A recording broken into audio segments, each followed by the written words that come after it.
Hey everybody, Kristen from A Mindful Mom. As you know, I believe homemade is best, but it doesn't need to be complicated. And today we're gonna combine two of your favorites, tacos and pasta, and we're gonna make one easy, family-friendly favorite, Instant Pot Taco Pasta. So let's get started. To start, you're gonna hit saute on your Instant Pot. You know, I'm so short, I have to pull it up there. And you wanna hit start if needed per your model. Add in just a little bit of extra virgin olive oil. And then once that heats, you're gonna add in 1 pound of lean ground meat of your choice. Today I have ground beef. You could use ground turkey. You could use ground chicken. You could certainly add in a yellow onion to the beef as well as it browns. However, we're gonna be adding so much seasonings and some salsa, which already has onion in it. I find it's not needed.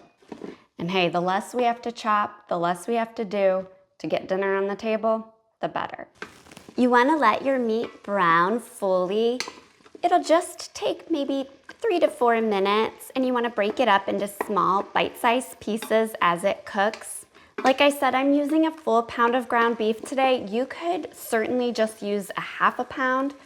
You could omit the meat and stir in some canned beans after this pressure cooks for a delicious vegetarian entree. My meat is looking nice and brown there, so I'm gonna hit cancel to turn off the saute function. Now you know the drill. Anytime we saute anything in our Instant Pot, we must deglaze the inner pot so that we don't have a burn notice. To do this, I'm adding in 2 cups of water today, and you may be asking, why am I using water? Well, we're gonna be adding in an additional 2 cups of broth here in a minute, but we're also adding in a lot of taco seasoning, some salsa and tomato sauce, and I just find that 2 cups of broth is sufficient and 2 cups of water. You just wanna scrape up any brown bits off the bottom of the inner pot there. Now I'm gonna add in 2 cups of beef stock here. To this, I'm adding in 2 tablespoons of my homemade taco seasoning. You could use 1 packet of your favorite taco seasoning, that's fine as well. And that's one of the reasons I only use 2 cups of broth and 2 cups of water versus 4 cups of broth. Taco seasoning has a lot of added sodium, so does the salsa that we're gonna add, and that just helps control the sodium content of this taco pasta. To the inner pot, I'm adding in 1 16-ounce box of elbow noodles. Elbow noodles are best for this recipe as the cooking time is perfected for them. Then on top of my noodles, I'm adding in 1 cup of prepared salsa. You could use homemade, you could use jarred, your favorite salsa, and keep in mind that the level of spiciness of your salsa will impact the overall dish. So use mild salsa if you're cooking for more sensitive palates, AKA little kids. To that, I'm also adding in 8 ounces or 1 small can of tomato sauce. That's it, easy peasy, right? Pop the lid on our Instant Pot. Make sure your venting knob is pointed towards sealed, not vent, or the lid is locked. And then to set the cooking time, it needs to be exact to make sure our pasta is perfectly cooked. We're gonna cook for 3 minutes on high pressure with exactly 5 minutes of natural pressure release. To set the cooking time, hit pressure cook or manual, and use the plus or minus buttons to adjust until it reads 3. Hit start if needed by your model. While my taco pasta is cooking, I am going to shred some sharp cheddar cheese here.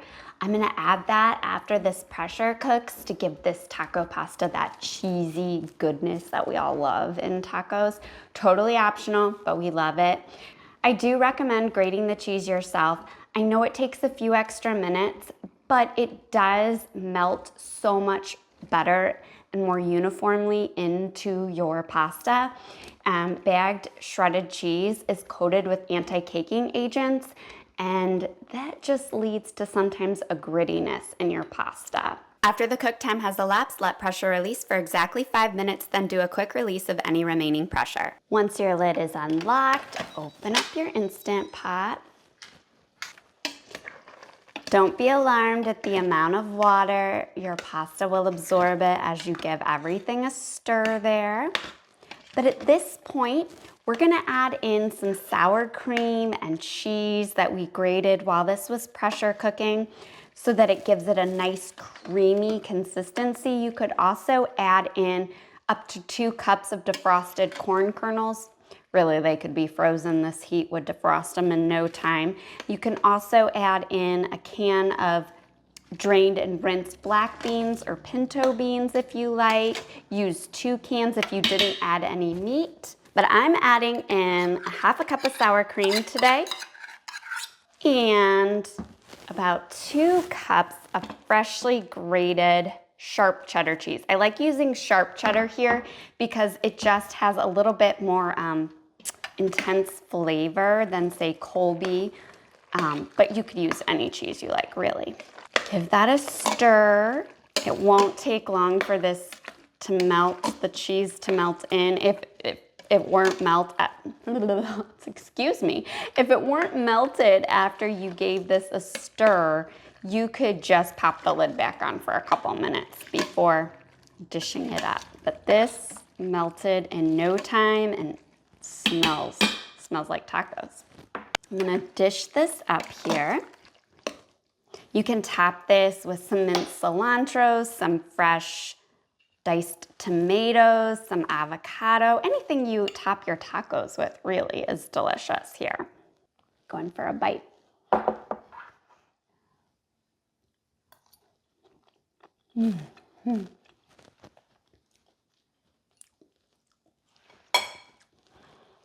I love tacos. I love pasta. This is so simple, this taco pasta, but it is so good. It is a perfect weeknight family meal. The noodles, because we cooked them at that perfect 3 minutes on high, 5 minutes natural pressure release, they are perfectly cooked. They're soft, but yet they still have some chew to them. The salsa adds so much flavor. Taco seasoning is perfect. The sour cream and the cheese just make it so creamy and good. It's a favorite. For more easy all-in-one Instant Pot dinner recipes, be sure to catch my next video where I share with you how to make Instant Pot beef stroganoff. Until next time, happy cooking.